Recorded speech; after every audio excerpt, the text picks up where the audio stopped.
You ever have one of those great ideas at work? The one you're super excited about, and then it just vanishes? Poof, gone. Yeah, you're definitely not alone. So today, we're going to dig into the hidden value of those lost ideas, and more importantly, how you can actually bring them to life. Get ready for this number. 87%. That's not a typo. A McKinsey study found that 87% of ideas submitted inside a company are never acted on. Just let that sink in for a second. We're talking about a massive graveyard of potential innovation, all because there's no system in place to catch these brilliant thoughts before they just disappear. So it really makes you wonder, right? Where do your company's best ideas go to die? I bet you know the answer. They're probably buried in some endless email chain or lost in a spreadsheet no one's looked at for months. Or maybe they just faded away after a quick chat in the hallway. Look, this isn't just messy, it's basically a silent killer of innovation. Okay, so how do we fix this mess? Well, the answer is actually pretty straightforward. It's a structured process called idea management. Really, it's all about moving from that total chaos to a place of clarity. You use specific tools to create a kind of funnel, making sure those great ideas don't just disappear. Instead, they actually get a chance to be developed.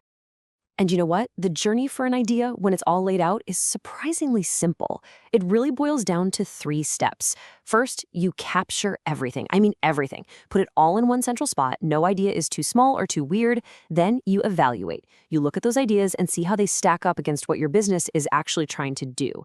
And finally, the best of the best get moved on to implement. See, it's a super clear path from that little spark of an idea to making a real-world impact.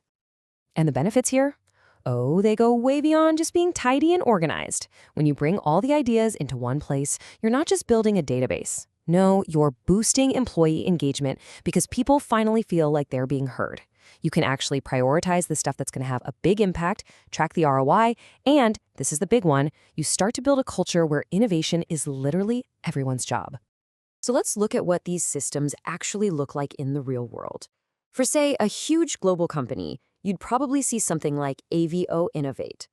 This thing is a beast.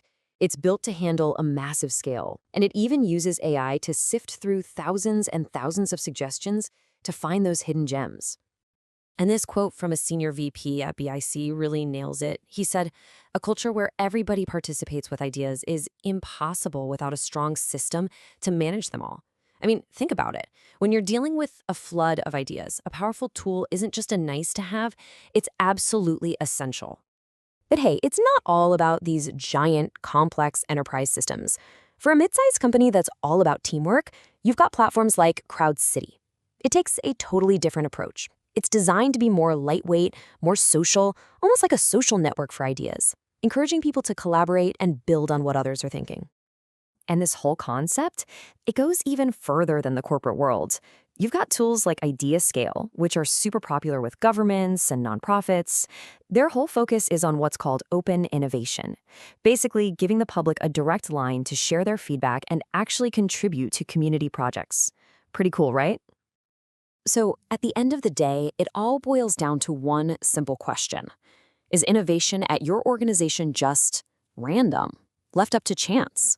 Or is it a systematic, deliberate part of how you operate? Because letting that 87% of ideas just fade away, that's not just inefficient.